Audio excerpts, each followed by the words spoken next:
Devaya. Om Namo Bhagavate Vasudevaya. Om Namo Bhagavate Vasudevaya. Om Namo Bhagavate Vasudevaya.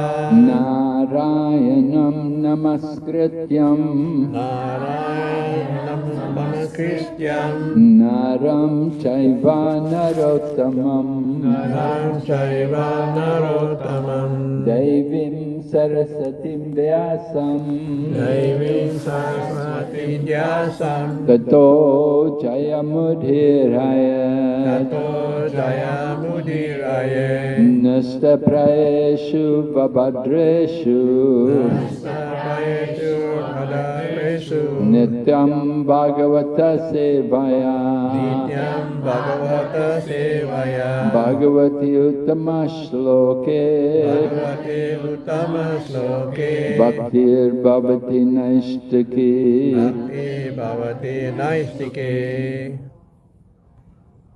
So here we are in the month of Kartik, very auspicious time of the year, and we're remembering the Damodara Lila pastime of Mother Yashoda can tie up Lord Krishna. Only Mother Yashoda, well, not only Mother Yashoda is able to tie up Krishna. You know who else tied up Krishna? Any guesses? The devotees. Yeah, who? Gopis. Huh? Yes, right. You know the pastime? No, Huh? can't remember that one. Yeah, Krishna was supposed to come to meet Radharani, and he came late. So Radharani was not pleased, she tied him up. Of course, because of their pure love for Krishna, so they can tie up Lord Krishna. Only by pure love can Krishna submit himself to the devotees. Lord Krishna is Ajita. Ajita means, you know the meaning, Ajita? Unconquered, right. He's never conquered. But he becomes conquered by the pure love of his devotees. So those devotees who have pure love, like Mother Yashoda and Srimati Radharani, they're able to tie up Lord Krishna because of their pure love for Krishna.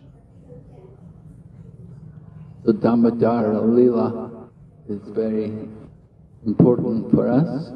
We give a lot of importance to it. We observe the festival throughout the month. Every day we're offering the light and we're singing the Damodar song and we're remembering the pastime. We're remembering about those two sons of Kuvera, Manigriva and Nala Kuvera, how they were delivered by Lord Krishna. They were delivered because Narada Muni told them, when Narada Muni cursed them, he told them, he said, you will be in the form of trees until Lord Krishna comes there and delivers you. And so, because Narada Muni had predicted this, Lord Krishna, he's obliged to fulfill the words of his devotees. So Narada Muni had said that Lord Krishna will come and deliver you. So Lord Krishna has to go there to the home of Nanda Maharaj. And he crawls in the yard. He arranged, Mother Yashoda ties him up to the mortar and he uses the mortar to pull over the two Arjuna trees. Arjuna trees are very big trees, you know, they grow very tall, very big. Lord Krishna, although he's only a baby, he's crawling and he pulls over the trees. And from out of the trees, the two demigods come. And then the two demigods, they bow to Krishna. So it was seen by some of the residents of Vrindavan some of the cowherd boys, they saw this happening. They saw Krishna pulling the mortar between the trees, knocking over the trees. And they saw two demigods come out from the trees. It was surprising, certainly, bewildering for them to see. A little baby, little child can pull over two trees. Now trees very big, very strongly rooted, very difficult to pull over a tree. Now sometimes it happens, sometimes you get hurricane or something coming and the wind is so strong, if the tree is not properly rooted, then the wind will blow it out. But these trees, Arjuna trees, had very strong, deep roots. But Lord Krishna, the Supreme Lord, and he knew that within these trees are the two demigods, the two sons of Kuvera, and they're waiting to be delivered. So Lord Krishna pulled over the two trees, and the two demigods came out. And they bowed, they offered their obeisances to Lord Krishna, and they circumambulated Lord Krishna, and then they told Lord Krishna how now they're very sorry for all their foolish activities. They've been in the body of a tree for a long time. The trees grow for many years, right? Usually trees, you know, animals, they don't live very long. And human beings, we also don't live very long. But the trees, they can live much longer. They've got a tree in the Calcutta Botanic Gardens. Have you ever been there? Calcutta Botanic Garden, been there? Yes. Did you see that? Huh? The banyan tree. Yeah, did you see that tree? It's like 4 acres wide, you know. And how old is it? More than 3,000 or 4,000 years. Yeah, like that. Yeah. Very old tree, very famous. And it's still growing. You know, I was in Sri Lanka, and in Sri Lanka, we went to this one temple, they had Shiva Lingas there, and they have this one Shiva Linga, they say it's growing. Oh, yeah. The Shiva Linga is growing, it gets bigger every year. So, if Shiva Lingas get certainly trees, they can also grow. Anyway, Lord Krishna pulled over these two trees and delivered the two sons of Kuvera, and they're very grateful to get out of that tree body. It's not very pleasant to be in the body of the tree. Of course, some trees are very merciful. You get pious trees and you get sinful trees. Some trees are not pious. They produce poison. Some trees even they can eat. They can eat insects. They can even devour people sometimes. So you have to be very careful. But there are trees which are pious, which give fruit and flowers, and trees also can give shade. Lord Krishna was appreciating the trees in Vrindavan. He was saying how glorious these trees are, because they're doing so much welfare activities for other people. The trees provide flowers and fruits, and they give shelter, and then when the wood which falls off from the tree can be used for firewood. When the tree dies, you can take the wood, you can use it for firewood, for fuel. So trees are very merciful. They do a lot of welfare activities for other people's benefit. Lord Krishna was appreciating the trees. And you get special trees in Vrindavan. In Vrindavan there are trees like the tamal tree. Have you heard of the tamal tree? It's a dark color. It's a dark color, like Krishna. And so the gopis, when they feel separation from Krishna, they will embrace the tamal tree because it's the same color as Krishna. So when the gopis see the tamal tree, they're reminded of Krishna. And sometimes they even think this is Krishna, and they will embrace the tamal tree. So tamal trees are there, they're very dark color. And then you've got other trees. There's a kadamba tree. Have you heard about the kadamba tree? Lord Krishna does Rasa Lila underneath the kadamba tree. So the kadamba trees, they witness the pastimes of Lord Krishna. Ordinary people are not allowed to see the Rasa Lila. Even demigods, even Lakshmi, the goddess of fortune, is not able to see the Rasa Lila or to take part in the Rasa Leelas. But the kadamba tree sees, because it's a tree, and the gopis and Krishna, they dance Rasa Lila underneath the kadamba trees. And the kadamba also has flowers, the kadamba flowers, which can be offered to Krishna. So these are some very special trees which grow in Vrindavan. And Vrindavan also, of course, there's special rivers, right? What rivers in Vrindavan? The Yamuna, yes. And another one? The Manasi Ganga. Manasi Ganga. That's also a small river which is there. Lord Krishna had pastimes on the Manasi Ganga, when sometimes boat pastimes. Yeah. Right? Krishna will take the form of a boatman, and the gopis will come, and they want to take the boat across the Manasi Ganga. And Lord Krishna is in the guise of a boatman, and he'll be rowing the boat, and in the middle of the river he'll say, "Oh, the boat is sinking. Oh, you ladies have got too many jewelries on. You have to throw off your jewelries." And the gopis will be afraid, and they'll throw all their jewelry into the river.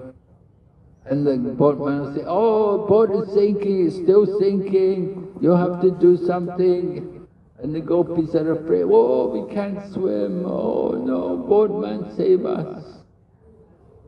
Like this, Krishna, the gopis will all come to the boatman and hug him and say, "Oh, boatman, save us." In this way, Krishna is able to enjoy the company of the gopis. Although sometimes the gopis will fight with Krishna. Just like there's one place in Govardhan, which is where the gopis would cross the Govardhan hill through this gully. And Lord Krishna, he will perform the pastime of collecting taxes from them. Lord Krishna will tell the gopis that, "I am the proprietor of Vrindavan. You want to come along this path, you have to pay taxes to me." And the gopis will say, "What? You're the proprietor? We never heard you were the proprietor before. What is this, you know?" And they say, the gopis will say, "Vrinda Devi is the proprietor of Vrindavan, not you." And like then sometimes they will fight with each other. Sometimes the gopis will fight with the cowherd boys. Cowherd boys, they want to take the milk and the yogurt which the gopis are bringing to the market. And the cowherd boys are telling the gopis, "You have to give us some of the milk and yogurt to pay taxes for you to cross through this way." So this is Danakeli, the pastime of Krishna paying the taxes. The gopis rather paying the taxes to Krishna. So many different pastimes take place in Vrindavan. Lord Krishna and the gopis, they have wonderful pastimes. So during this month of Kartik, one auspicious day is the appearance day of Radha Kund. Radhakund. You know, as you walk around the Govardhan hill, as you come around the Govardhan hill, you come to Radhakund and Shyamakund. There's a village there called Radhakund. Just like the one village is Govardhan, another village is Anior, and further as you go around, you come up to Radhakund. And the story about Radhakund was that Lord Chaitanya came there to Vrindavan. That's, 500 years ago now. We actually celebrated, a few years back, we celebrated the 500th anniversary of Lord Chaitanya Mahaprabhu going to Vrindavan. So at that time, when Chaitanya Mahaprabhu came there, he asked the devotees, "Where is Radhakund?" Nobody knew. What? Radhakund? Where's that? Nobody knew. So Chaitanya Mahaprabhu then asked, he found out there was one village called Aristagram, and there was one demon called Aristasura, and Lord Krishna had killed that demon, right? And that form, Aristasura, was in the form of? Bull. Yeah, he was in the form of a bull, and Krishna killed him. So Srimati Radharani said to Lord Krishna, "Oh, you have killed the bull, you've killed the bull, this is very sinful. Now you have to go and bathe in all the holy rivers." And Lord Krishna said, "Well, I'm not going to go to the holy rivers, they can come here." He said, "I'll just call them to come here." Right? Lord Krishna is the supreme controller. And when he orders, everyone comes, everybody listens to Krishna. So Krishna dug his heel in the ground and he called all the holy rivers, and one after another, all the different presiding deities of the different holy rivers, they all came one after another.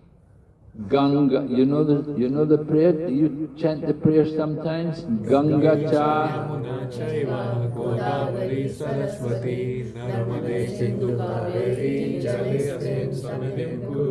Yeah, do you chant that when you're taking a bath in the morning? Yeah, good. Yeah, calling all the holy rivers. So Krishna called all the holy rivers, and they came. Ganga, Yamuna, Narmada, Sindhu, Kaveri, one after, and they poured water. They poured it on Lord Krishna, and this way Lord Krishna created the Shyamakund. And then Krishna said to Radharani, "Now you have to purify yourself because you've been in contact with me. So you have to go and take bath." So Radharani, she went to Manasaganga. Manasaganga is there, just in Braja there, in Vrindavan. And so she went to Manasaganga and she started to bring water.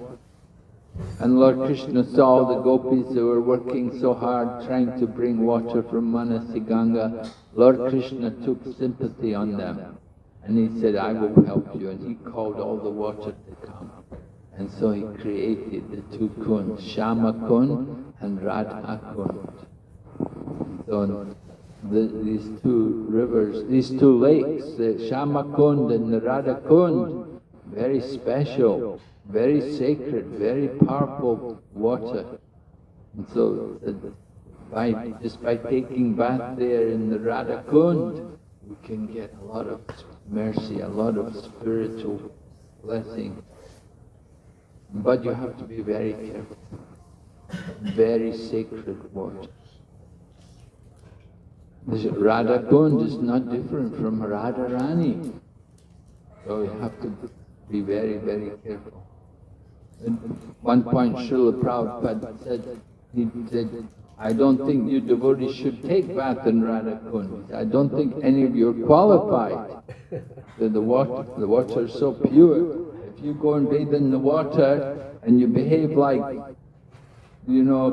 materialistic people, you joke and push each other in the water and swim around, it's not good.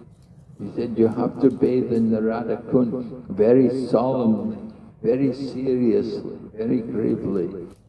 It's a very pure spiritual place. So sometimes the devotees will go there to Radha Kund, and instead of taking bath, they will do parikrama around the Radha Kund. Do Dandavat parikrama. Have you ever done Dandavat parikrama? You know, you offer obeisances, then you get up and you move a little, and then you offer obeisances again. And then you get up, and then you offer obeisance again. And in this way, you go around. So you have to offer many obeisances to get around. And some people do Dandavat parikrama around the Govardhan hill. And that takes months. It's not very quick. It takes a long time. Because you only move a little bit every day. So anyway, there are different ways in which we can serve the Radha Kund. And some devotees like to go to Radha Kund. They will clean the Kund, they will take care of the Kund, make it nice, keep it always nice and pure. Devotees also will like to offer lamps there in the evening. The devotees will light lamps there at Radha Kund, offer the lamp into the Radha Kund. So we always give a lot of respect for Radha Kund. Radha Kund is important because of Srimati Radharani, because this is her own bathing place and where she performed very intimate pastimes. So it's a very sacred place. So Radha Kund appears in this holy month of Kartik. And we also, of course, we had the Govardhan festival. Did you all come for the program on Sunday there? Neha was there, right? What, any other ladies also came? Did you also come? Yes, good. Did you come? Oh, good, yeah. You could not come? Oh. We had a big program, many people there. And they built a wonderful hill, very big Govardhan hill. And everyone enjoyed devouring the Govardhan hill. Many offerings were presented. And then after the Govardhan hill festival, we celebrated Prabhupada's disappearance festival, the day in which Srila Prabhupada departed from the world. So we always celebrate the disappearance of the great acharyas. We celebrate because they're going back home, back to Godhead. So it's a celebration. Although we're crying because they're leaving us, they're departing from us, but they're going back to be with Lord Krishna. So it's a festival. So we celebrate Srila Prabhupada's disappearance festival every year. And coming up at the end of the month, we have what is called Bhishma Pancha. It begins on the Ekadasi. The next Ekadasi is the last Ekadasi in the 4 months of austerity, Chaturmasya. Are you observing Chaturmasya? Something? We're supposed to observe Chaturmasya, everyone.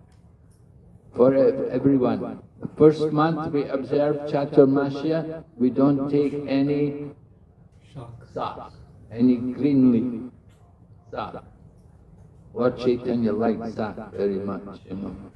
So the austerity in the first month, no green leaf, no green leaves. The second month, no yogurt. And the third month, no milk. And now we're in the 4th month, the final month of the Chaturmasya. No dal. Yes, no high protein food, no soya. Should not take soya, and should not take the red lentil dal, you know, the very high protein. These things are, this is the austerity in the 4th month. For South Indians, very difficult, no ardal, right? How can they live without their dosa and idli? Yeah. Anyway, that austerity, that is purifying for us. So there's a special opportunity for everyone to get the blessing of the Chaturmasya. The final 5 days of the Chaturmasya, beginning from the Ekadasi up to the end of the month, that is called the Bhishma Panchaka period. So during those days, you're supposed to observe some kind of fasting, like just eating Ekadasi Prasadam every day. And that way then you get the benefit of the 4 months of austerity. If you have not observed very strictly all of the 4 months, then you can get the benefit by observing the Bhishma Panchaka. And the first day is the Ekadasi. We should do fasting on that day, and then the other days we should just take Ekadasi Prasadam. And then on the final day, in the evening, it's the end of the Chaturmasya, so then there's a festival. And there's a big feast for everyone, because people have been doing some austerity. They've just been eating some fruit and some roots. So the final evening, on the final day of the Chaturmasya, they cook very nicely and they have nice prasadam for everyone. And this way it's a big festival because the end of the 4 months of austerity. You know, during Chaturmasya, sometimes devotees, they will not shave. Nowadays you see a lot of beards around, right? I don't think they're doing Chaturmasya. Anyway, the idea is 4 months of austerity. It's an austerity for them. They don't shave, they grow the beard, in hot weather, some austerity is there. They don't even cut the fingernails, let the fingernails grow. And so, like that. And you're supposed to do more chanting. Some people will only take 1 meal every day during the 4 months of austerity, only eating 1 time a day. And some people, they'll have a restriction how many mouthfuls of food they can eat. Quite difficult to do things like that. Anyway, some devotees, they do these things. They will only take maybe 12 mouthfuls of food like that, and then that's all they'll eat all day. And the rest of the time just chanting all day. And so they're doing some austerities. Why do we do austerity? We do it for the pleasure of Krishna. And by doing austerity, we can purify ourselves. And when we become pure, then we can experience transcendental happiness. Right? We know some happiness of the material world. We know some happiness, maybe you get some new dress or some jewelry or a new car or something, you feel some happiness. But there's a special happiness which comes from the soul, which you get from your service to Krishna. The transcendental happiness. We say Anand, right? The pleasure of doing bhakti yoga for the pleasure of Lord Krishna. So that's a very special pleasure. So we can experience these pleasures. By chanting Hare Krishna, also you can get that pleasure. If you chant every day, regularly, and try to hear about Krishna, then more and more you will awaken transcendental pleasure from these activities. So now I'm going to invite my friend Brajanandan Prabhu. He's going to talk to you. He will tell you about what he's doing. his experience in Krishna consciousness. We haven't given your introduction also. So some of them are hearing you for the first time. So I want Nankishore Prabhu to give Maharaj an introduction as well.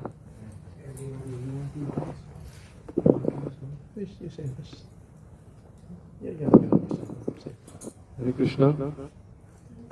Please accept my humble obeisance also to Srila Prabhupada. So, many of you would have met Maharaj before. So, Maharaj is His Holiness Bhakti Vigna Maharaj, a very frequent visitor to Damodaradesh for many, Srila Prabhu said, for the last 20 years, Maharaj. Yeah, 20 years. Maharaj is coming to Damodaradesh or Dubai. And Maharaj mainly preaches main areas around Far East, Singapore, Malaysia, Thailand, Hong Kong, a good amount of Middle East countries, here, Kuwait, Bahrain, Oman, Sanatan Dham, which I cannot say what it is. So Maharaj has recently started going Sanatan Dham. And Maharaj is also visiting many parts of Russia. Maharaj every year leads the international parikrama also of Sridham Mayapur, which many of you would have attended and seen Maharaj personally there. Besides that, Maharaj is well affiliated with MIHE for teaching many bhakti courses like the Bhakti Shastri, Bhakti Vaibhav, Bhakti Vedanta. So in this way we are fortunate to have Maharaj with us today. And Maharaj leaves day after tomorrow from here. And Prabhu has had more association of Maharaj from Sri Lanka. So Prabhu can say something. Hare Krishna, thank you Maharaj. I'm now like in China. You know why? Because we are all Matajis. Oh, Prabhu Maharaj, only 3 of us. So in China, when we go in to preach to the Chinese people, and I would say 80 to 85% of the devotees there are ladies, Matajis. Very hard to find Prabhus. As you probably know, Prabhus, they are in China, they are very much focused on making money. So ladies are a bit more relaxed, and they also work, but coming to Krishna consciousness is much more easier. Okay, before I go to that, I just introduce Maharaj a bit more. So I know Maharaj for, I would say, 27 years in 1997 when I came to Krishna consciousness. So Maharaj was in Malaysia at the time. I was also in Malaysia, and I get to know him, in Malaysia. Maharaj is a very austere Maharaj, very simple. He doesn't demand anything. He just stay wherever the devotee put him to stay. He doesn't like to stay in hotel, if possible, prefer to stay in devotee's house. And also he very sattvic, in other words, come to the morning program, early morning, he's always there. Doing arti and always making sure that things run. So what I like about Maharaj is that he always fulfill Prabhupada's morning program. One of the famous, our ISKCON Hare Krishna is famous for is because everywhere we go, any country you go, any ISKCON temple you go, right? There's always Mangalati, right? Wherever you go, doesn't matter which city. Right, whether from Malaysia, Australia, Japan, America, Europe, it's always start at 4:30 or sometimes 5, depending on the country, but generally it's 4:30. So Maharaj will always be there, wherever he is, 4:30, whatever time he sleeps. So coming to a place like Malaysia and like Dubai, midnight is very common, finishing a program. In China, you don't finish so late because they all know they sleep early. So sleeping late and waking up 4 o'clock, 3:30 in the morning is not easy on a day-to-day basis. One day maybe, 2 days maybe, but every day very difficult. So I have been given the opportunity to serve Maharaj as his personal servant in Sri Lanka, and now following him coming to Dubai. I said, can I come to Dubai to have a look? I said, I haven't been here before, so I see what this country is all about. And so he allowed me to say, yes, come along, no problem. So I come to this country, I see very differently from India, of course, and from even Australia. I come from Australia. I live in Australia now, so there's a lot of Indians there also. But I see that opulence here is much more higher in Dubai. People are more wealthier here. There's no doubt about that. Proof by the drop. So Maharaj, as I say, I followed him for nearly 3.5 weeks in Sri Lanka, and now coming here, and they probably say, why do you follow him to Jeddah? I say, no. 1 month is enough. I say, I'm not as austere as Maharaj. I'm already struggling with sleep. Because, when you become a servant, you have to be more alert. You're more ready than the spiritual master. So you either have to be same time or earlier than him, So doing it every day, coming from Australia where everything is very relaxed. I don't know about Dubai, but Australia is very relaxed. Right? So we are there a little bit more simpler. So I tell Maharaj, I told him, I said, no, enough. Let me I'm going to India today to meet my son there, let me relax a little bit. So speaking about myself, I'm a Chinese, as you probably know. So for Chinese to come to Hare Krishna is very, very rare, and you don't get a lot of them. You can count them.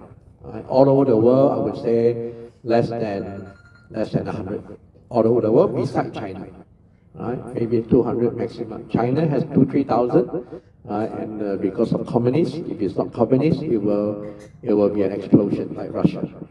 Because in China, when there's no God, so when there's nothing of that, when something about God come in, when they have been preached about God, they are excited.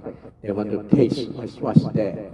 So those who come into China from become devotee there, they're very, very unique in a sense compared to anyone else. The reason being is because when they found something like this is very good, they will take it up very fast and very seriously. For them, chanting 16 rounds, waking up at 4 o'clock is a piece of cake. A piece of cake. Very easy.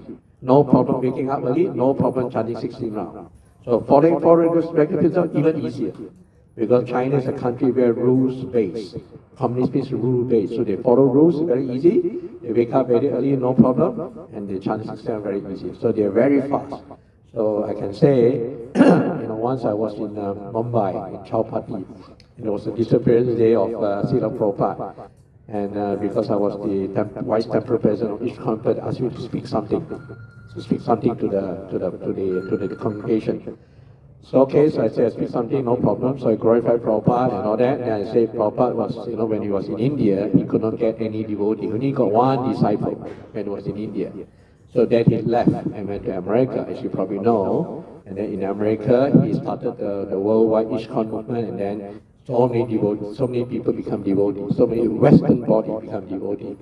And then when he brought them back to India, so the Indian called them white elephant. Right? White elephant. So and all the Indians were shocked, were surprised. See, wow, so many people follow the Vedic culture, Hare Krishna, Bhagavad Gita. And generally, when people invade your country and invade where you are born with the philosophy, you find, this is not right. How can we miss out? How can we get left out? So then they start practicing, and now there are more Indians coming into Hare Krishna. And actually, all over the world, the temple, I would say 90% are Indians. 90%. So somehow or other, just like they're saying that when you go out of the country, just like when in Italy it's famous for pizza, right? In Italy, when the pizza was introduced, they don't like it. It's considered cheap food. And then they went to America, and then pizza became famous there, and they brought it back. And then Italy, it's ours. So Krishna consciousness is Indian, supposed to belong to India, right? How can the Western people come in and dominate our religion? So that's why you all start coming in. So I said, that's very good. So I told them, those who haven't taken up Krishna consciousness, I was giving a talk. I said, you better hurry up. You don't wait for the Chinese to come. If the Chinese come, you get scared. Even more shock you. So, we are very few and very rare. But once China is opened up, no more communists, then you see a big influx. And they will definitely go to India. Why? Because it's a holy place, right?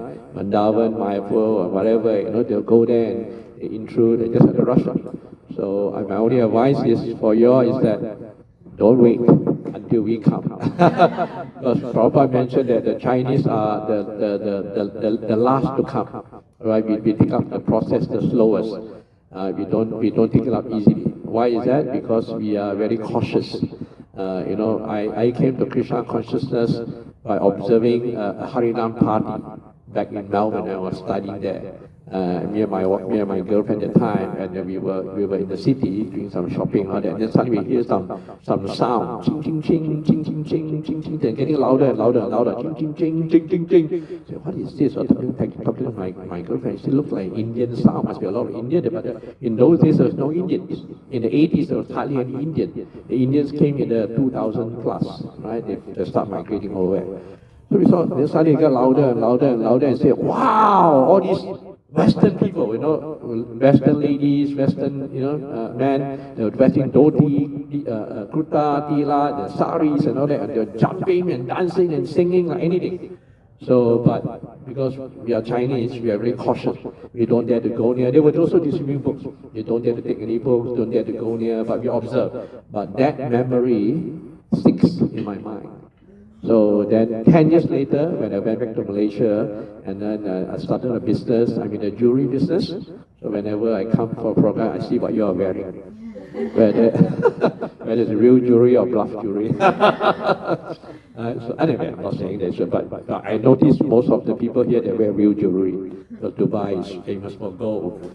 So anyway, that memory sticks in my mind. And then when I met a devotee, and when you talk about Krishna, Arjuna, vegetarian and all that, I say, what, vegetarian? Forget it, forget it. But then somehow or other, he was so nice, talked to me slowly, because we know nothing.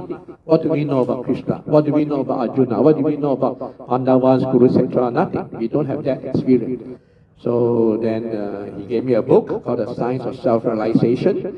And from that book, there was one particular statement. It says that you will get married, you will have children, you get involved in your family business, which was what I was doing, and then you will get caught up with all these things, and you cannot get out. I said, that's me. I got married, I got children, I work in my family business, and I cannot get out. Why? Because at that time, I started a new business, another branch. I was working 7 days. 10 to 10, 10 o'clock in the morning, 10 to 10 at night, 7 days a week. The only holiday you have is Chinese New Year. Alright? So I said, this is crazy, this is what I'm doing. Because, you know why? Because Chinese love to become rich. We are more greedy than you, I'm telling you. Chinese are more greedy than Indian. You think you are greedy, we are more greedy. That's why we are, when it comes to money, Chinese are number one. Right? So if you can see China, how fast they are growing, If you go to China, they have the best bullet train in the world. Everywhere is bullet train.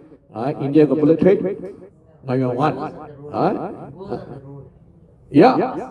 There are buses, train, plane, everything is all very modern. Because for them, they fast. Everything must be fast.